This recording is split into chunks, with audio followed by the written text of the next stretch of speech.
kaso, ongietorria, bi interes mota desberdin ikusiko ditugu. Batetik bakuna eta bestetik interes konposatua. Baina jakin badugu zerren interesa.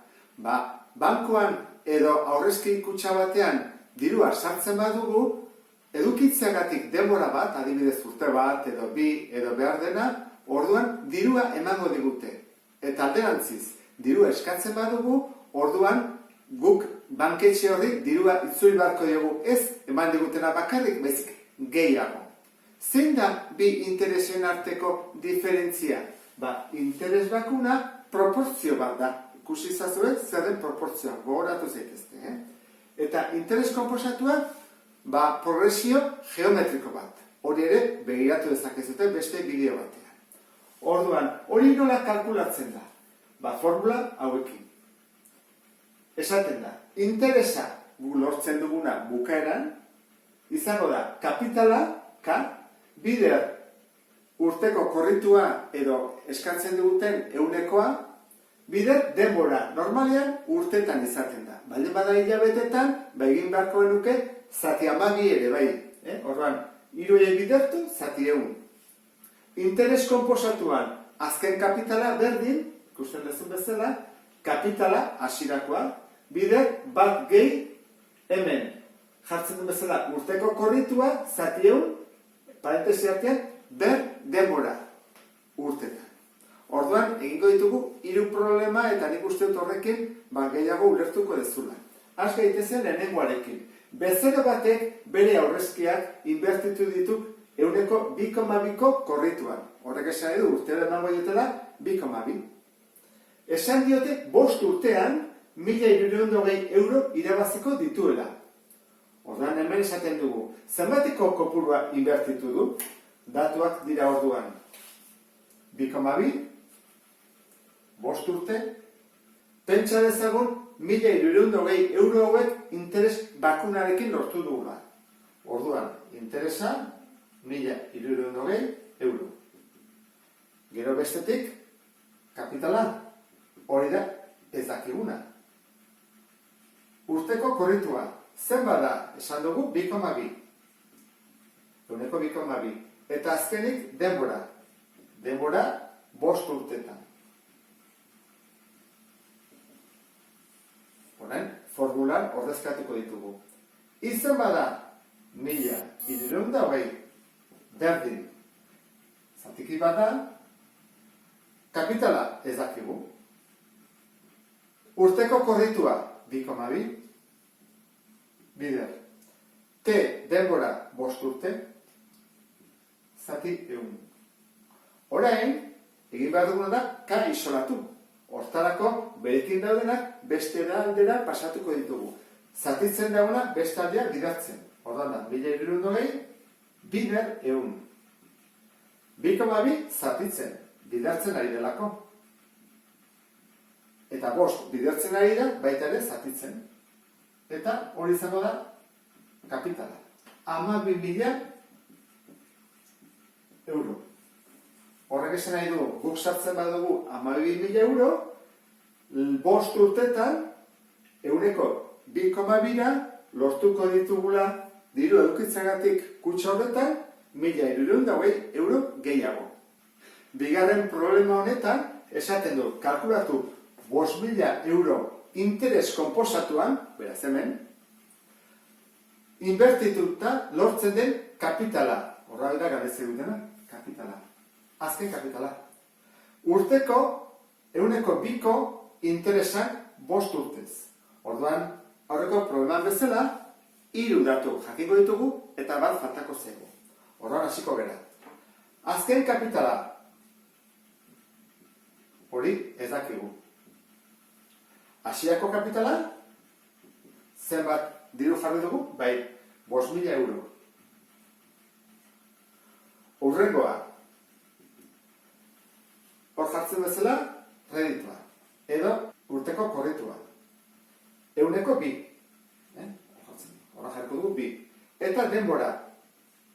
Denbora, 5 urte. Ikusten ez duen bezala, 3 datu badakizkigu, eta bat faltako zaigu. Horan, hauek ordezkatuko ditugu formulan. Kapitala azkena, berdin. Hasierako kapitala, 5.000. Hemen unitateak ez ditugu jarriko, Bat gehi, urteko korritua, 2. Zatiehun, eta urteak esan dugu 5. Orduan, hau sartu behar dugu, kalkulagailuan, eta ateratzen zaigu 5.520. 5.520,40 euro. Hoi izango ezake, lortu dugu dirua. Lehen horrein duen 5.000, eta behar ditugu 5.520,40 euro. Azkeneko problema irakurriko dugu. Kalkulatu urteko 3,2 interesean edo korrituan, 4 urtez 2.000 euro interes bakunan eta konposatuan inbertituta lortzen den kapitala. Ordan galdetzen digute bi modu, edo bakunean edo konposatuan. Gogoratu zaitez, esaten dugunean urteko korritua edo interesa gauza bera dela. 3 datu jakin behar ditugu. Orduan ditugu batetik 3,2. Horra hori da urteko korritua. 3,2. Bestetik dakigu denbora, T. 4 urte. Eta badakigu hasieran jartzen dugun kapitala, ezta? Zenbat den, 2.000 jartzen dugu. Eta galdetzen dute zenbat diru lortuko dugun pasatzen direnean 4 urte horiek. Datuak badaude. Horran, guri eskatzen digutena da, batetik interes hau eta bestetik azkeneko kapitala. Horran, ordezkatengo ditugu. Jarriko dugu leheneko interes hau. Interesa berdin, kapitala 2.000. Bider, urteko korrituan 3,2. Bider, T 4. Zati 100. Eta hori da 256 euro. Hori alda erantzuna, esaten du, lehen zenbat kapital lortzen dugun. Orduan, jakiteko zenbat lortu dugun, erantzi behar dugu hasierakoari. Guk zenbat gendun hasieran 2.000. Zenbat izango dugu bukaeran? Izango dugu hasierako 2.000, gehi, orain duguna, 256, gehiago. Horrek esan nahi du, ditugula 2.256 euro. Hoi da, lortu duguna. Orain, zer gertatzen da konposatuan. Konposatuan jarriko dugu kapitala azkena, berdin, hasierako kapitala 2.000, bider, bat gehi, urteko korritua 3,2, zati 100, eta fatazegu urteak direla 4.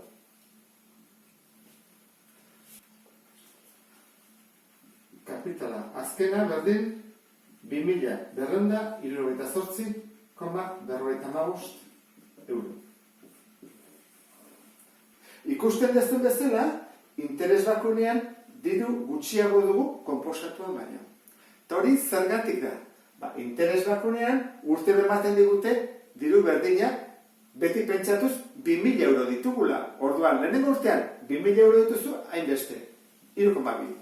Bigarren urtean 2.000 dezu, tori, beste 3,2, horrela. Baina zer gertatzen da konposatuan? Konposatuan, urtea bukatzen denean, ez dizute ematen 2.000 eurogatik 3,2, baizik, ja ez ditugu bilako 2.000, izango dira adibidez 2.100. Horban, ematen dizute 2.100-gatik 3,2. Eta horrekoan, bi urtetara izango ditugu ez 2.100, izango ditugu behar bada 2.200-gatik ematen digute 3,2. Horban, beti joaten dira gehiago ematen gehiago hemen baina. Ditugunean hemen bezala 2.000 euro la urtez, bueno, 12 euroko diferentzia ez da asko. Baina kotxe bat erosterakoan, ja diferentzia da biderrama, hala, 120 euro, 200 euro. Eta etxea erosterakoan, 1.000 euro batzuk dira. Orduan, interes konposatuan, kontuz, eman interesak handiagoak bihurtzen dira interes bakunean baina. Eta ulertu duzulakoan, beste bat arte, agur.